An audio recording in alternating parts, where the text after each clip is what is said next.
بسم اللہ الرحمن الرحیم۔ میری اکلوتی بیٹی رمشا، جس کو ہم نے بہت ناز و نم سے پالا تھا۔ رمشا کی شادی کو 2 ہی مہینے ہوئے تھے کہ اس کے شوہر نے اس کے ساتھ سرد رویہ رکھنا شروع کر دیا۔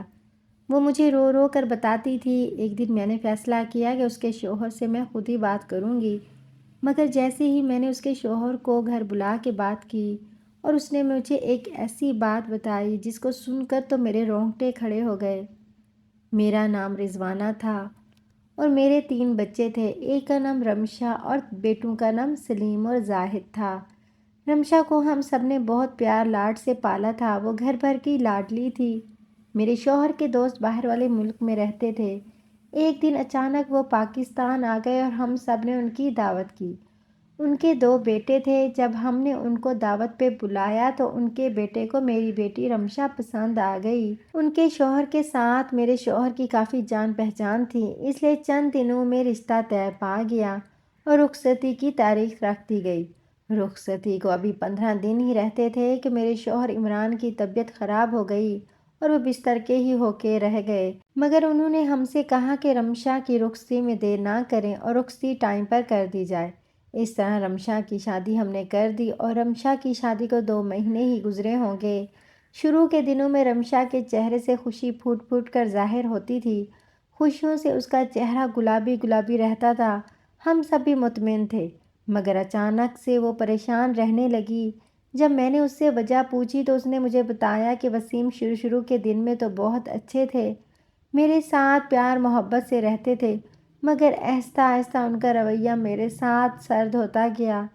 پہل تو میں نے اس کو کوئی اہمیت نہ دی، لیکن ماما اب معاملہ آگے بڑھ چکا ہے اور میں اپنی بیٹی کی آنکھ میں ایک آنسو برداشت نہیں کر سکتی تھی، سو میں نے وسیم سے بات کرنے کا فیصلہ کیا اور آج دوپہر کو ہی میں نے وسیم کو اپنے گھر بلوایا تھا، کیونکہ میرے میاں جو کہ بیمار رہتے تھے سو رہے ہوتے ہیں اور میرے دونوں بیٹے زاہد اور سلیم اپنے آفس میں ہوتے ہیں، اور تقریباً 3 بجے دروازے کی بیل بجی اور میں وسیم کو ڈرائنگ روم میں لے آئی، ان کو بٹھایا، ان کے لیے کچھ کھانے پینے کا سامان ٹرے پر سجا دیا اور اس کے پاس بیٹھ کر بڑے تحمل سے بات کی کہ وسیم بیٹا کیا بات ہے، تمہارا رویہ رمشا سے کچھ سرد ہے، کیا کوئی بات ہوئی ہے؟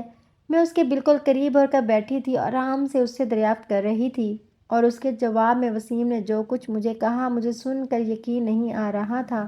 میں حیرت اور تعجب کے مارے بس اس کی شکل دیکھے جا رہی تھی۔ وسیم نے مجھ سے کہا کہ اصل میں بات یہ ہے کہ میں نے یہ شادی صرف اور صرف آپ کی وجہ سے کی ہے، کیونکہ مجھے تو آپ بہت اچھی لگی تھی۔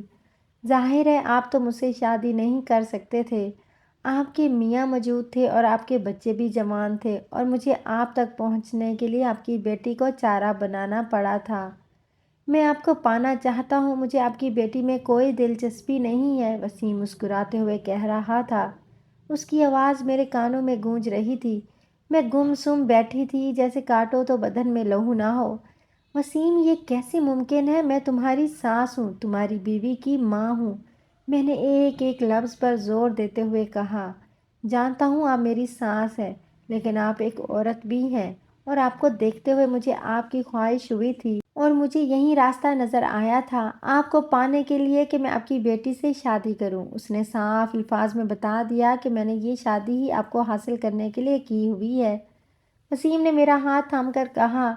اس کے ساتھ ہی اس نے مجھے عجیب سے ہاتھ لگانا شروع کر دیا۔ میں نے اس کے ہاتھ جھٹکے اور بولی، تم مذاق کر رہے ہو نا؟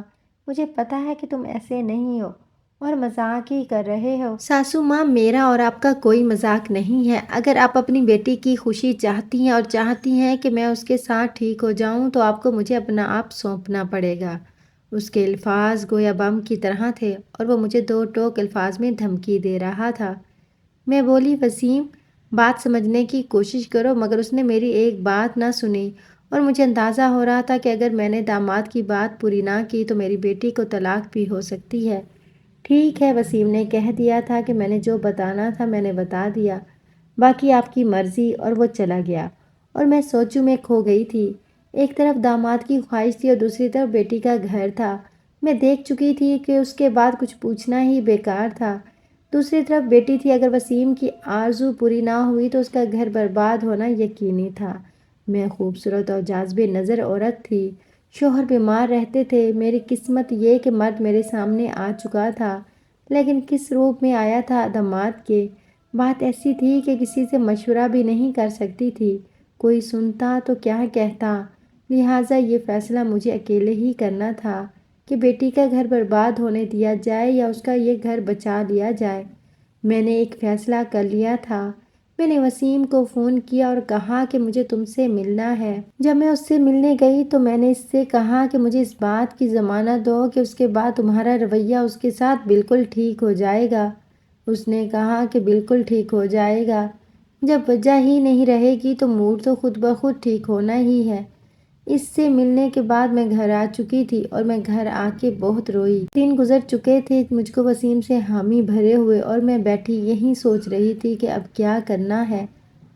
میں وسیم کو دیکھ چکی تھی کہ وہ ایک لالچی قسم کا انسان تھا، اس لیے میں نے فیصلہ کیا تھا کہ میں اس کا منہ بند کرنے کے لیے اس کو بہت سارے پیسے دوں گی تو شاید وہ میری خواہش چھوڑ دے، اور جب میں سوچ رہی تھی وہ میری سوچ کے مطابق ہوئی تھی۔ میں نے اسے بہت سارے پیسوں کی آفر کی جس کو اس نے قبول کر لیا، اور اس کے بعد اس نے میری بیٹی کو خوش رکھنا شروع کر دیا۔ اس طرح میری عزت بھی محفوظ ہو گئی اور میری بیٹی کا گھر بھی بس گیا۔ مگر ایک دل میں خلش ہے کہ مرد ایسے کیوں ہوتے ہیں؟